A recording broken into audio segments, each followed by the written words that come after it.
Hi mga kaibon! Welcome back po sa channel natin. Ibon at iba pa, sa mga hindi pa po pala nakasubscribe dyan, ano pang hinihintay nyo? Subscribe na po kayo at syempre pakihit na rin po yung notification bell para updated po kayo sa mga bagong video na ina-upload natin every week mga kaibon.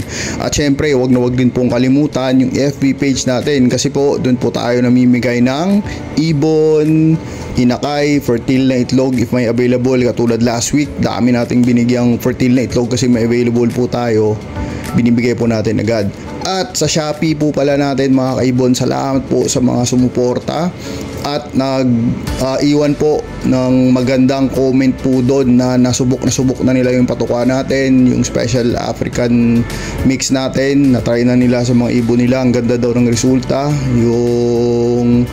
Ang canary natin na special canary for red eyes, maganda daw resulta, mataas yung percentage na nakabuhay sila ng red eye. Kaya maraming salamat po sa patuloy na suporta nyo. Sa mga hindi pa po nakasubok, baka gusto nyo pong subukan ang patuka po natin.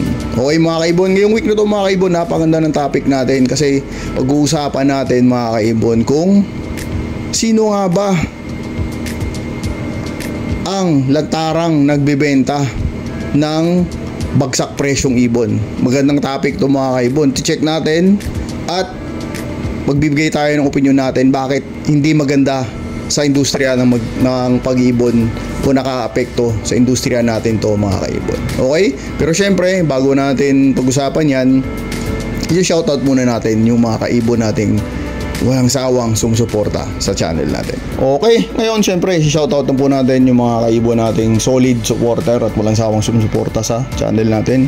Unang-una sa lahat, PPSM Birds Incorporated, kay kaibon Sir D.K. Lennon, Aldrin Martinez, Dan Katian, Antpolin Avery, Silvero Magbanwa, Eli Sarmiento ng Pampanga, Angelo Villena ng Cabanatuan, Emil Brian Rivera, kay kaibon Rolly Villegas, ingat po kayo dyan, kay kaibon Dan Katian, kay din po sir.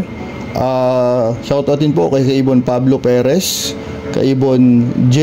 Case Mini Avery, Perez Avery, Jack and Jill Avery. Shoutout din po kay kaibon nating si Red Sock Rose ng Navotas, Avianas Mini Avery, Jerry Marshall, Rico Nilasca, kaibon FJ Birds, Joel Estrada, Manaog, Rex Avery ng Marilao, Bulacan, Family Espiragera, ito, solid supporter talaga natin to, Oteng, Totoy 1, Dako, at sa magiging asawa niya, shoutout po sa inyo.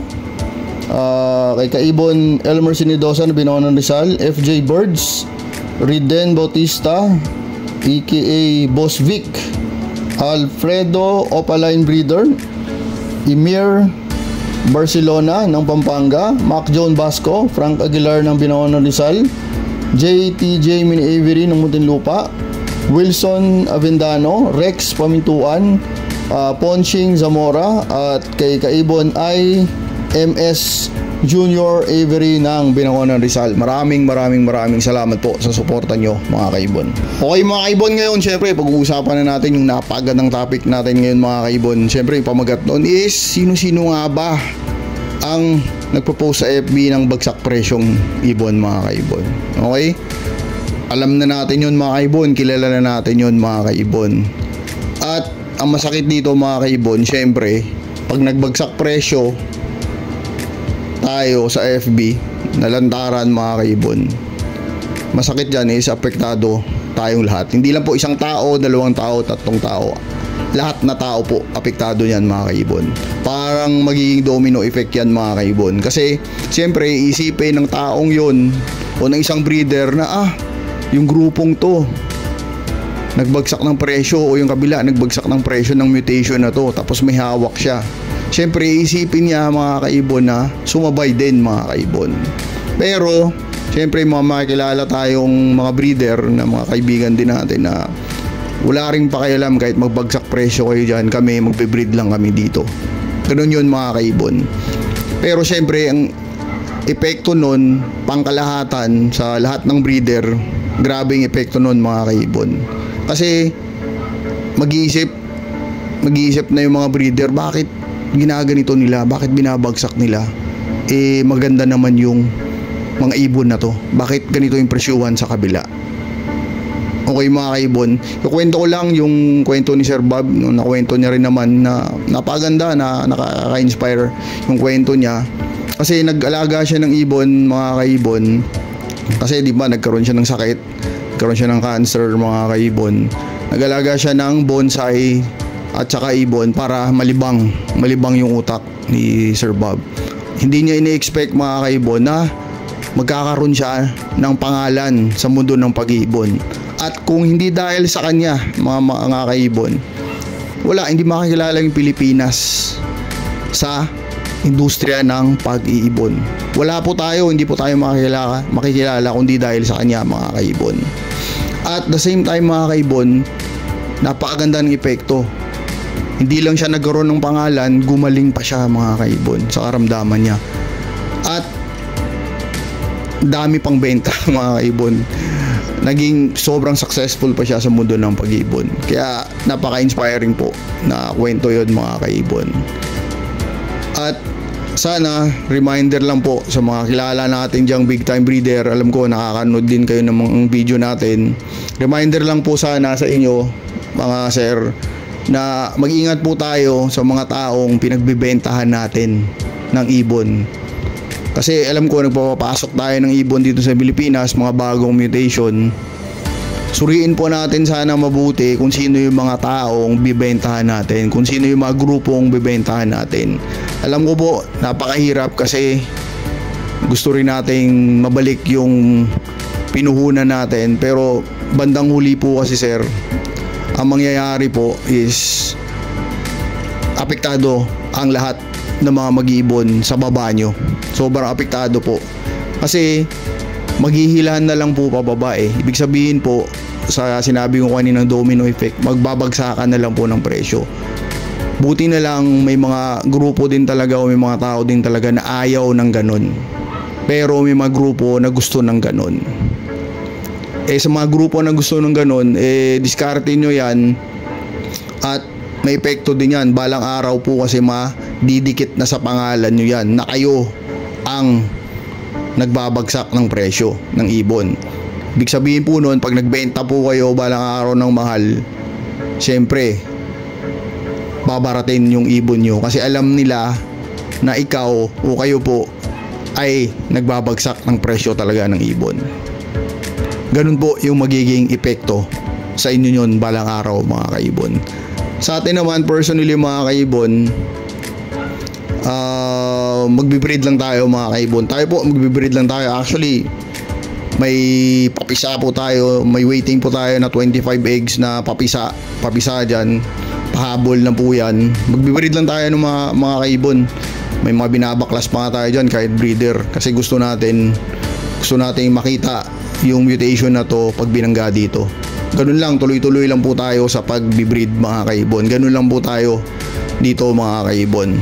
Actually mga kaibon, may order po tayo from Indonesia.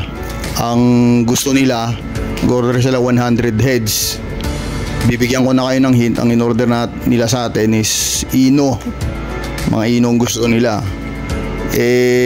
Ang ano ngayon mga kaibon, ang hirap ngayon magpa-ship. Hanap tayo ng mga shipper, napakahirap daw ng proseso ngayon, ng mga papeles ngayon mga kaibon. Isipin mo yan mga kaibon, na Indonesia mag-order ulit sa Pilipinas. Kaya yung pag-iibon mga kaibon, sabi ko nga parati, hindi po natin alam o hindi po natin mapipredict kung ano yung mangyayari dito mga kaibon. Kasi baka ngayon wala, hindi natin alam sa susunod na araw, sa susunod na taon sumikat ulit yung Pilipinas mga kaibon. Kaya napakahirap lang po kasi dito sa Pilipinas mga kaibon. Imbes po na magtulungan po tayo para umangat po tayo lahat sa industriya na gusto natin, kanya-kanya po na naghihilaan po tayo pababa. Kasi napakahirap po ng sitwasyon na ganun mga kaibon.